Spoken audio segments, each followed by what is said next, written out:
দমদম লোকসভা 7টি বিধানসভার মধ্যে 2024 সালে লোকসভা ভোটের নিরিখে এখানে টিএমসি 7টাতেই লিড পায়, বিজেপি শূন্য এবং অন্যান্য দলও এখানে শূন্য লিড পায়, কোনো লিড এখানে পায় না।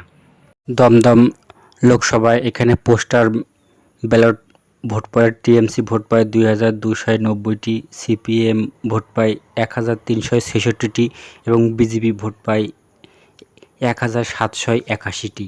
অর্থাৎ এখানে টিএমসি পোস্টাল ব্যালটে 509 ভোটে এগিয়ে থাকে।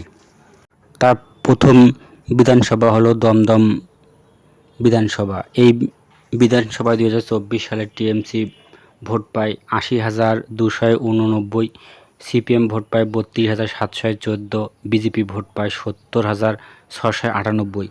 অর্থাৎ দমদম বিধানসভায় টিএমসি এখানে 9,591 ভোটে বিশাল ভোটের লিড পায়। তারপরের বিধানসভা হলো রাজারহাট বিধানসভা, গোপালপুর বিধানসভা।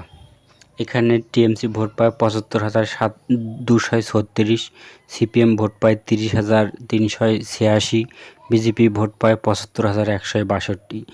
টিএমসি এখানে মাত্র 74 ভোটের লিড পায়। তার পরবর্তী বিধানসভা হলো দমদম উত্তর বিধানসভা। এখানে টিএমসি ভোট পায় 86,417, সিপিএম ভোট পায় 45,096 এবং বিজেপি ভোট পায় 80,115। অর্থাৎ টিএমসি এই কেন্দ্রে 6,302 ভোটে লিড পেয়ে এগিয়ে থাকে।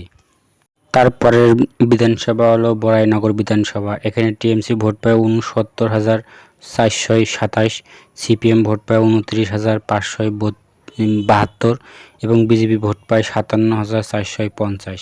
এখানে টিএমসি লিড পায় 11,977 ভোটের লিড পায়।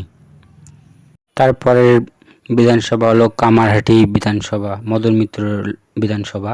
এখানে টিএমসি ভোট পায় 62,011, সিপিএম ভোট পায় 33,082 এবং বিজেপি ভোট পায় 43,211 ভোট।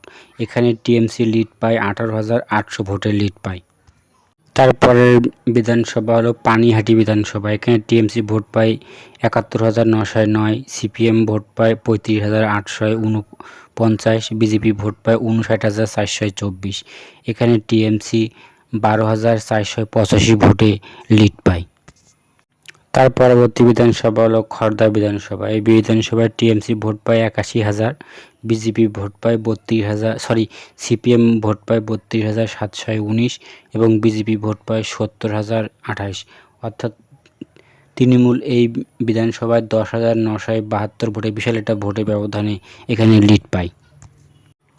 দমদম বিধানসভা এখানে টিএমসি থেকে সৌগত রায় তিনি ভোট পান 5,28,539। তিনি হলো 41.95% তার ভোটের হার। তার ভোট পার্সেন্ট কমে যায় 0.56% এবং বিজেপি হলো শিলভদ্র দত্ত ভোট পান 4,57,919। তিনি ভোট হলো 36.34% ভোট, তার ভোট কমে যায় 1.77%।